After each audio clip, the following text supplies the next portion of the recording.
আসসালামু আলাইকুম। Recipe by ফান্না কিচেনে সবাইকে স্বাগতম। আজকে ভীষণ মজাদার এবং কি সবার পছন্দের একটা রেসিপি নিয়ে আপনাদের সাথে শেয়ার করতে আসলাম।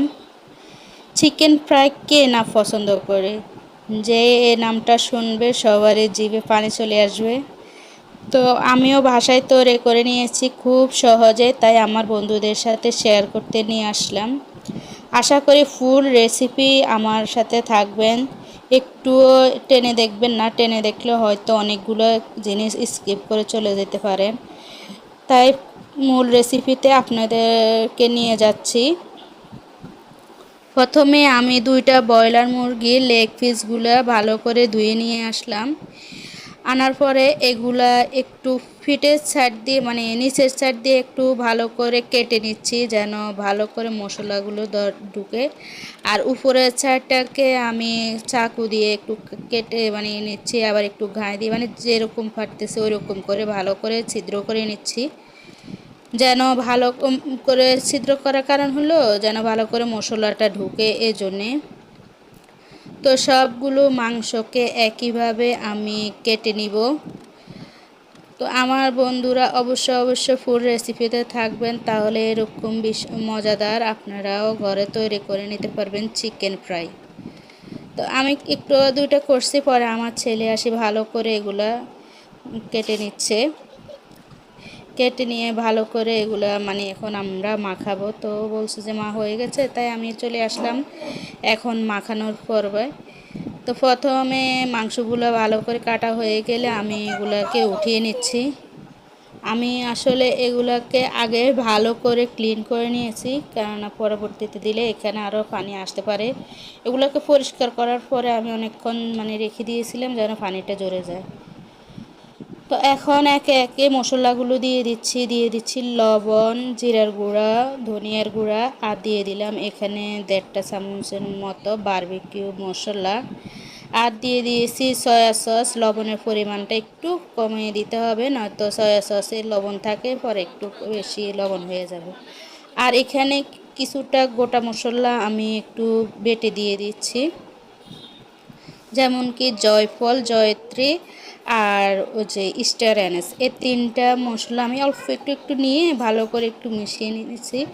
এই দুটো দিলে মানে অসাধারণ একটা ফ্লেভার আসে আর খেতেও দুর্দান্ত লাগে।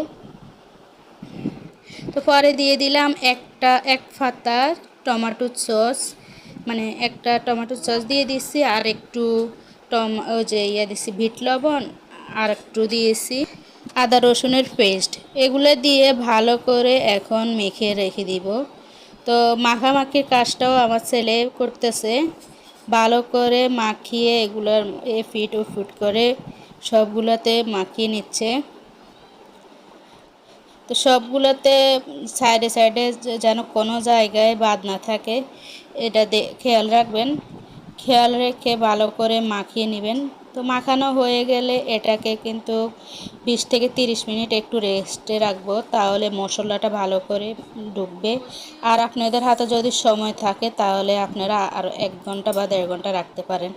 আমার হাতে সময় ছিল না, আমি সন্ধ্যায় মাখিয়ে আবার রাতের মানে নাস্তাটা তৈরি করে নিয়েছি রাতের খাওয়ার হিসাবে। তো এখন এখানে আবার আমার একটু ভুল হয়ে গেছে, ক্যামেরাটা অন করার আগে আমি এখানে নিয়ে নিয়েছিলাম কর্নফ্লাওয়ার নিয়েছি 3 টেবিল চামচ, আর বেসন নিয়েছি আমি এখানে হাফ কাপের মতো নিয়ে, এখানে একটু মরিচের গুঁড়া, লবণ, আর একটু বারবিকিউ মশলা আর জিরার গুঁড়ো মানে সবগুলো একটু দিয়ে ভালো করে যে গুঁড়াটা একটু মিশিয়ে নিয়েছি। এখন দেখেন মাশাআল্লাহ মাংসের কালারটা কিন্তু অনেক সুন্দর আসছে, এখনই দেখতে অনেক লোভনীয় লাগতেছে। তো এখন একটা একটা করে মাংস নিব, আর এই যে শুকনো উপকরণটার মধ্যে ভালো করে মিশিয়ে নিব, যেন কোনো জায়গায় ফাঁকা না থাকে। আর মিশাতে একটু একটু করে জাকড়া দিব, যেন ভালো মতো ওই যে বাইরের যে লেগ পিসগুলো বিক্রি হয় ওগুলোর মতো একটু ঝুরঝুর হয়।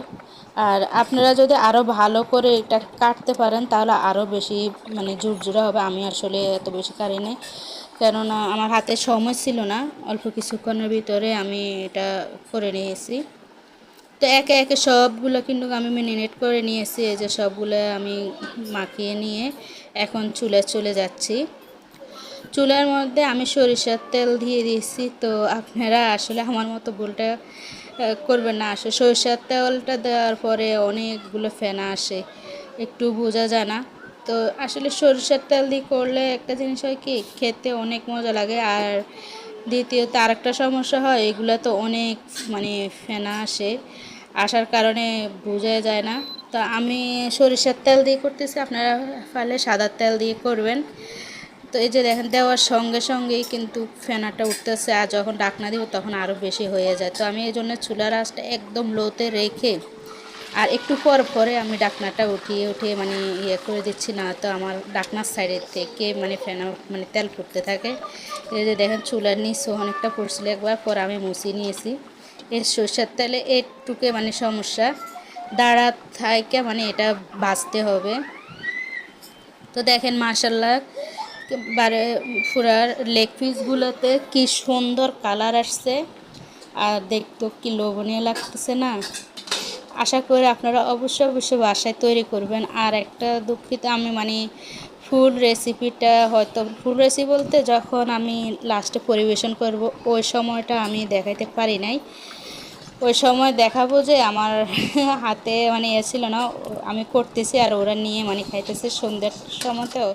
তো ওই সময় আর আমি লাস্টের যে লুকটা নিতে হয় ওইটা নিতে পারি না।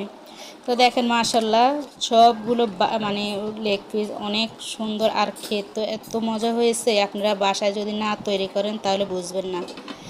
তো আমার ইউটিউব চ্যানেল থেকে যারা দেখতেছেন তারা অবশ্যই অবশ্যই, যদি আমার নতুন ফ্রেন্ড হয়ে থাকেন একটু সাবস্ক্রাইব করে দিবেন, ফেসবুক থেকে থাকলে একটু ফলো করে দিবেন। আজ এ পর্যন্তই, আসসালামু আলাইকুম রহমতুল্লাহ।